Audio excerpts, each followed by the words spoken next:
Hi there everyone and welcome to today's Go Live. Just a little mention while people are joining.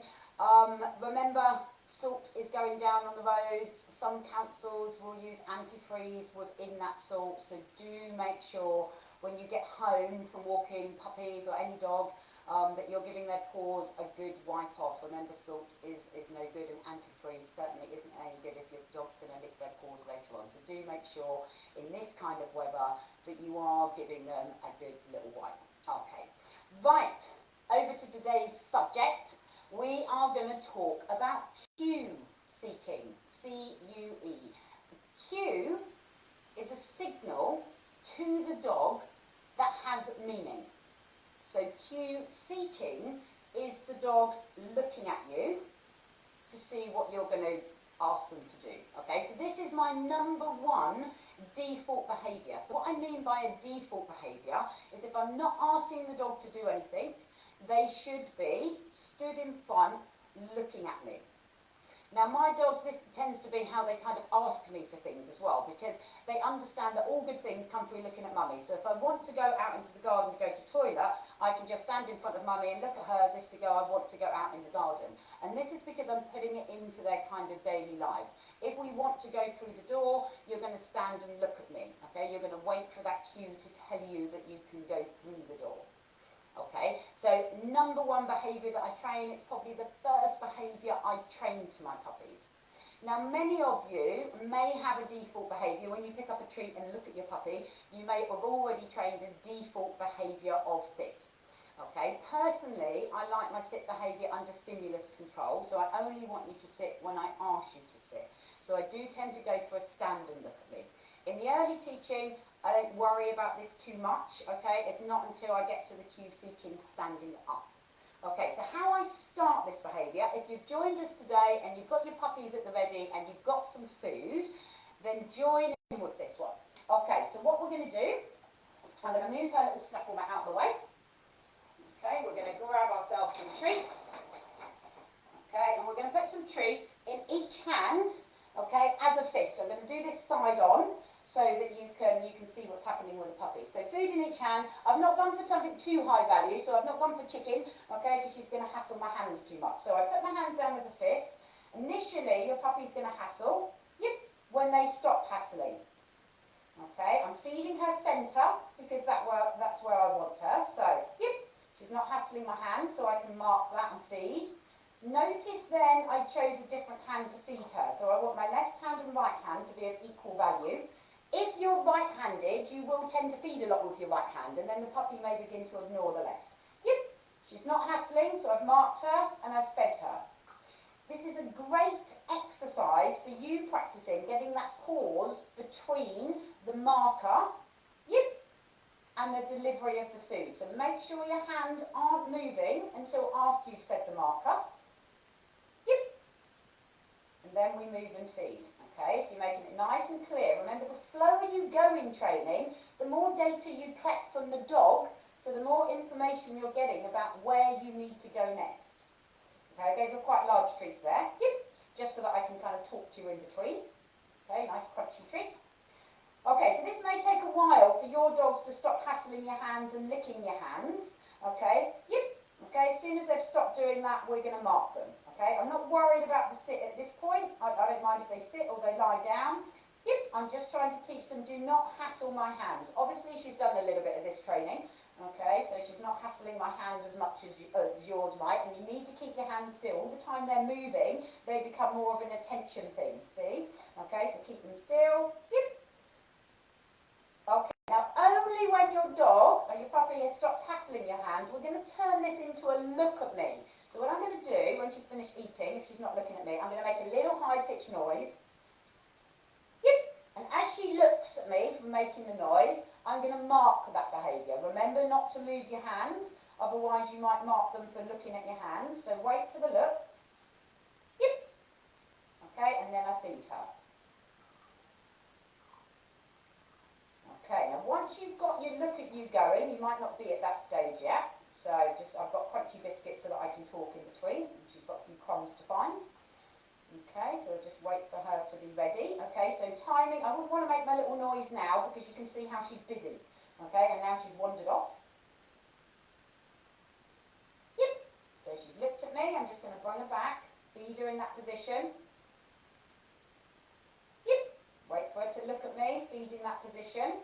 Now I'm going to start getting a little bit more technical on you. So now I'm going to mark the look. Yep. And I'm going to see what hand she looks at. I was doing this a little bit with her last night. So I want to feed her from the hand that she doesn't look at. Collect the data from the dog. If you keep feeding with the right hand, when you mark her, she will look at the right hand. Yep. So she's kind of looking centre, so I can feed with any. And eventually, what I'm trying to teach you is don't worry about the food, worry about what it is you're doing to get the food. All good things come through looking at mummy. Yep. Okay, so she's looking at the hand. She looked back at me then, and then I'm going to feed her. Okay, one more time so you can see that. So she looks at me when she's finished crunching. Yep. And then she carried on looking at me rather than looking at my hands. I'm just going to give her a little switch off to you for a minute. Whoosh. Good baby. That was clever. That was clever. Well done, baby. Well done, baby. You might not want your puppies jumping at you like this. I don't mind my puppies. You've got to doing this, so you've got to decide on your rules, okay? So I switched her off so she can go off and do what she likes for a minute. So remember the key points from that are I'm trying to get the dog to not worry about the food, okay? Worry about what it is you're doing in order to receive the food. No amount of hassling me, you may have puppies launching at you, okay? None of that will get you a reward. What gets you this food in my hands is just backing off and showing me some kind of calm behaviour and not hassling my hands. Okay, once we've got that, and only once we've got that, and the dog's beginning to understand, okay, if I just kind of sit there and don't hassle you, you mark and feed me, then I can go into the look at me. So make sure your dog's not trying to hassle your hands, they're just sat back nice and calm, make a little sound to attract them to look up at you, mark it, remembering that you need that all-important pause that we talked about week 1, day 1. Okay, so you say your marker, that caught the behaviour. We've now got 3 seconds in actual fact to deliver the reward. It doesn't have to be really, really quick. Okay, so I want you to really practice. Do not move your hands, say the marker, whatever your marker is, ace, and now I can feed you. Start to try and collect the data from the dog. What happens when you mark the behaviour? If you leave a little pause there, you've actually got, the dog's behaviour shows you a little bit about what you've been doing in training. Okay, so we want to collect that data. Mark the dog, they look at my right hand, I feed with my left. Okay, they look at my left hand, I feed with my right. And through several sessions, I'm then going to go, right, okay, I've marked you, you've looked at this hand, I'm going to wait for you to look back because that's the behaviour I want, and I'm going to feed you for looking at me. I'm not going to feed you for looking at my hands. Often we can capture a behaviour, but then if we feed a different behaviour, that has an impact on the dog's learning and what they're thinking that they're learning. Okay, so that's really important to kind of understand.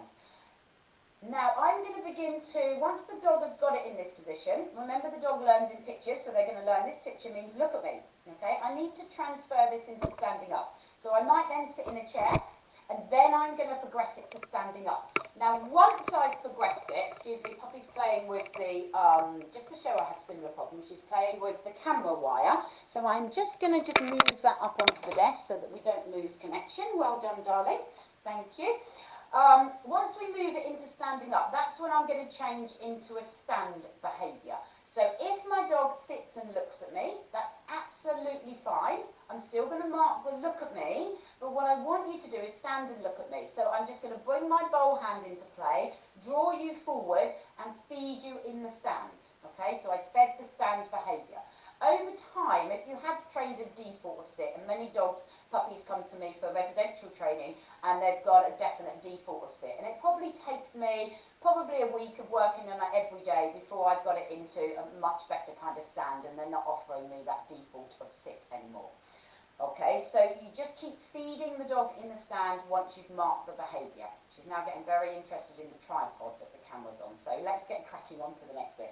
Okay, So I'm going to show you how I teach, how I then utilise this, and obviously I'm not that strict about her looking at me at this point, but I'm going to show you how I utilise this to introduce equipment. Okay, should we do some training, baby? You ready? So, she's never had a proper collar on, she's never had a harness on, and we're going to see how she feels about kind of building this up. Let's do it side on again so people can see. Okay, so now I've got a little pot of food. Okay, you might need to go through this process yourself. So I'm going to take some food in my left hand. Okay, I'm going to pop the pot on the floor. Okay, and I'm going to cover the pot with my hand so she can't get into it. Keeping my fist the same with my left hand so she understands a little bit about it. She's gone to check out the harness now. Just going to encourage her around to the front of me. Okay, mark that because that's what I want. Notice how I'm feeding her from the left hand and not the pot at the minute. I don't want the obsession about the pot. Okay, and then I can take my hands away. Okay, so I'm marking and feeding just until all the food's gone in my left hand, and then I am going to feed from the pot. Good, so all that food's gone. Now I'm going to start with the equipment. I've just picked the harness up. Okay, mark the dog. She obviously looked at the harness. I want her to feel positive about that harness.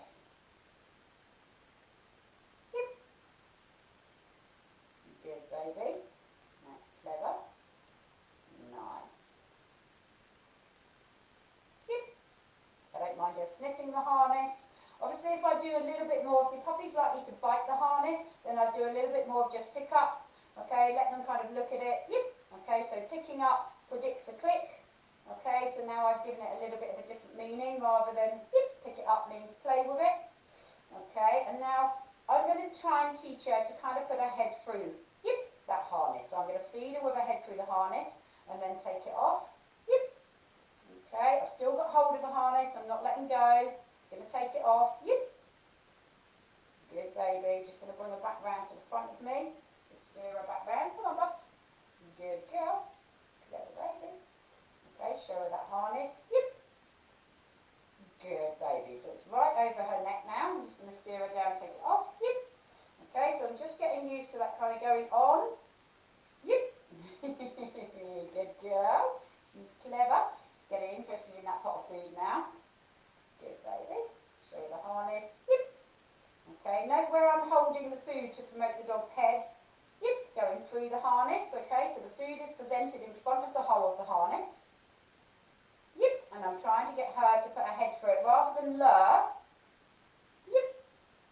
Okay, and each time I take it off, I'm just marking her and feeding her, just going around again. Okay, so look where the food goes. She comes forward to the food. Okay, I'm not luring her through. Okay, and there we go. Now, I've never actually done this up. She's never actually worn a harness. We're just going to have a look before. Good girl. I'm just going to rest it on her back. Okay, get her used to that and just give her a little bit of time with it. And then I'm going to take it off. Good. Okay, and then we're going to go through the same process with the collar. Now, what I might also use this position for is to get the dog used to being handled, okay? Okay, so I can do some handling here. Just different kind of movements with my hand. Okay, remember to mark and then feed. You might want to be able to hold your dog's head later on to be able to put eye drops in, to look at their teeth. I'm just going to steer away from that pot just a minute. Just get the look at me going. Good. This will act as a little bit of a calmer, just get her concentrating. I'm just going to check the harness out, so I don't want to turn it into a game that she starts running around and playing, so I'm just going to mark her for investigating that. Because I can see she's in a playful mood and we're about to start playing with the harness, aren't we, darling? Okay, good, baby. Good. Okay, so I want to be able to hold her head. She's just backed off, so I'm going to allow her to back off. I'm just going to hide the harness because I think it's become an object of interest and an object of play because we've got all playful. Okay, we're not so hungry. Okay.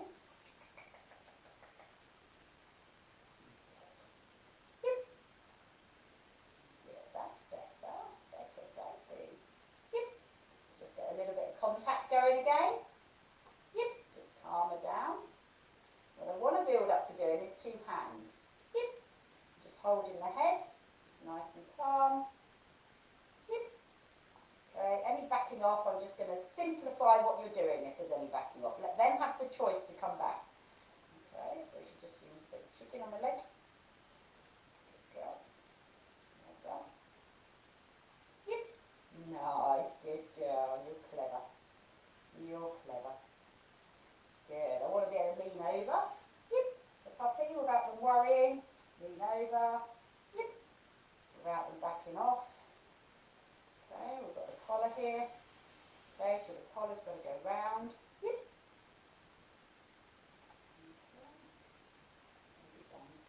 She bites it. I'm just going to stop. Yep. Oh, I didn't want to click that. We have a little bite of it. You can see she's in quite a playful mood right now. She's had quite a lot of food now already. Yep. I'm just going to slow it down so that I don't get biting of the collar. Yep. Okay, so you can see she's still quite playful there, so good baby. There's a good girl.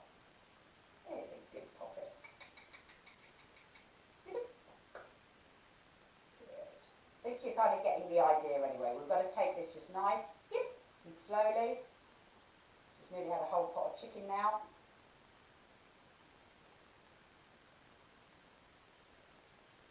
Yep.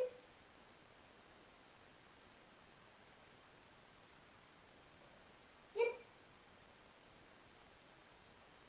Good baby. Yep. Okay, so you can see how this would build up. I need another couple of sessions with her really to kind of build this up. I did say to some of my dog training friends I'm going to put this harness on live on the session. She's never ever had it on before. So we're going to just see what we do. I've never done this up before. She's never moved in a harness. Let's see what we're going to get. I'm just going to feed her. Yep, I've done some pre-work on those clips. You can see how she jumped then. Okay, I have done some pre-work before then, so that's another thing to mention. Okay, that you should be doing a little bit of pre-work. And in actual fact, that's not going to fit her, so I'm just going to remove it. Yep, girl, that was clever. Good little girl. You were such a clever angel. Mummy's not adjusted the harness so it will fit yet, darling. That's probably a good thing. Good girl. Well done. Okay, I'm going to then just pop the popper chicken away. And just to end, because she is in a little bit of a playful mood, okay, we're going to go for a look at me. Whee! Good. That's her marker word for the toy, so we're going to have a little play, because I know she's in a playful mood. We're going to do some toy play in one of the sessions. Ooh, where's that toy? Good girl, you all playful? Yes, you are. What's she, woo, what's she got? What's she got? Good baby, what's she got? What's she got? Good baby, she's going to settle down there. Okay, so you can see, hopefully that shows you how you can build up the equipment.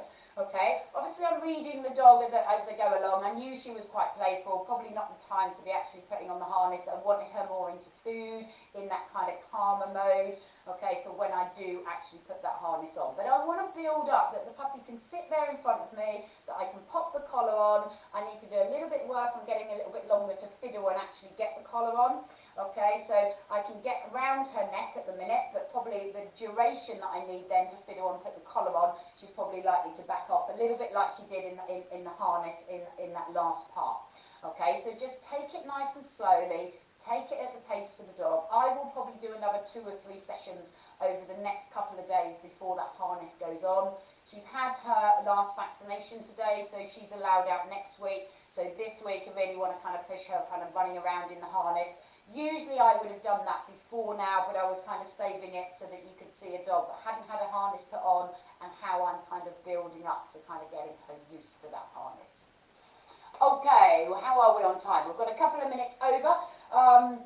That's it for today. So cue seeking, standing and looking at you, number 1 behaviour. Okay, I can use that for so much, and in the online course it takes you through about 7 or 8 different stages of how you use it, how you extend it to use remote feeding stations, which means that you can, mark behaviours and increase distance or go to the kitchen to kind of get them the rewards. So you don't have to have food on you all the time.